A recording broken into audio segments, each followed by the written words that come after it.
How's it going, everyone? I'm Patrick from Unsigned Pop Punk, and this is Ranked, a series where we dive deep into topics that we deem important enough to rank them from best to worst. Today, we're taking on the discography of Good Charlotte. They've just come back with a new record after being away for 7 years. Let's see where it stands.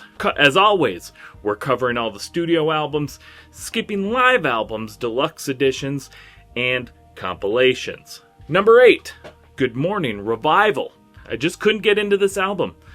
The most redeeming track on the album is The River, featuring M Shadows from Avenged Sevenfold. They went for more of a modern rock sound with this album, which is just not what I want when I want to listen to Good Charlotte. The bigger single, I Don't Want to Be in Love, is catchy, and I can see why it was a hit and is still played in Targets across America.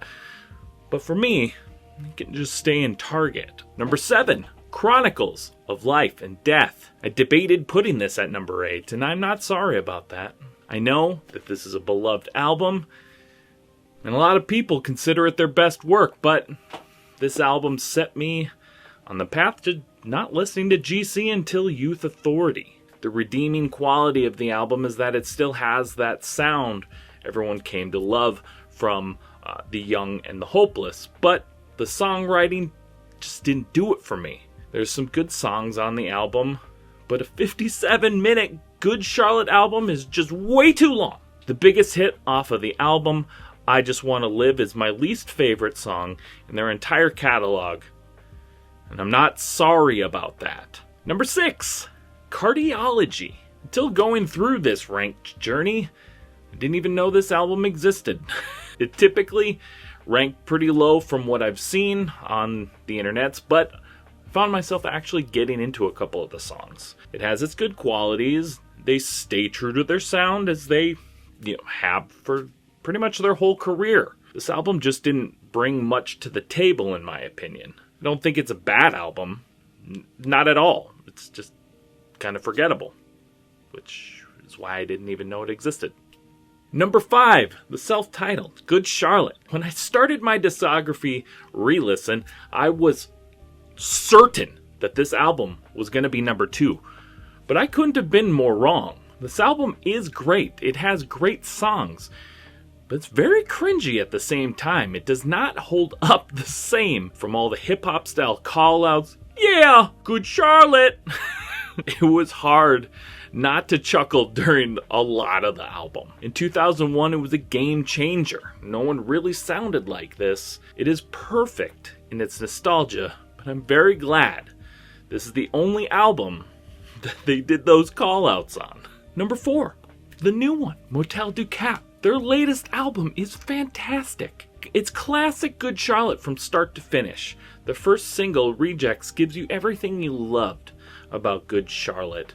A poppy verse, and then the full band kicks in at the chorus and the bridge, and it just hits right. I thought this album was a no-skip album other than the intro song, and that's, only because once you've heard it once, you don't necessarily have to listen to it again.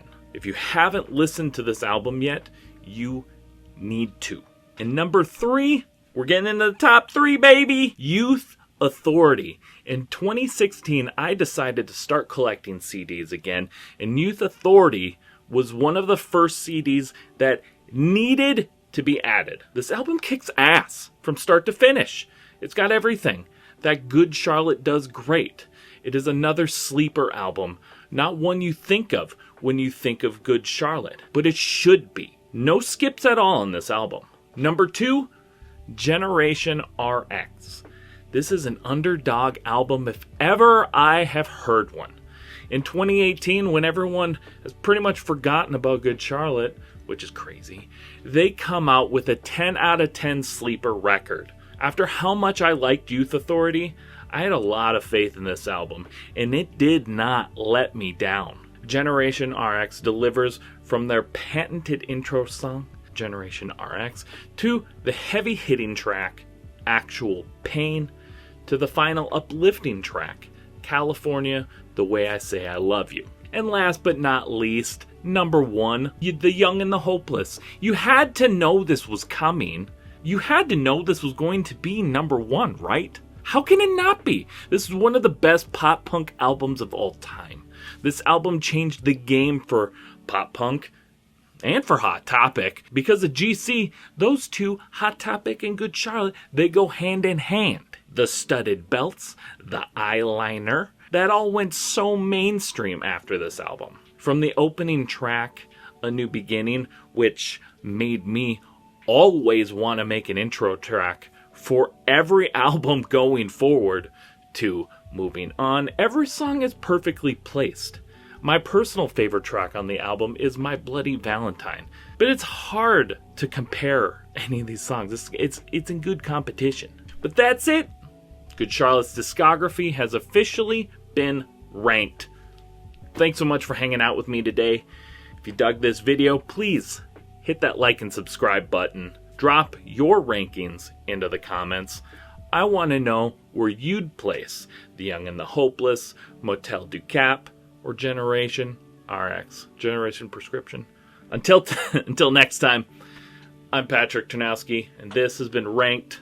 I love you. I'll see you soon.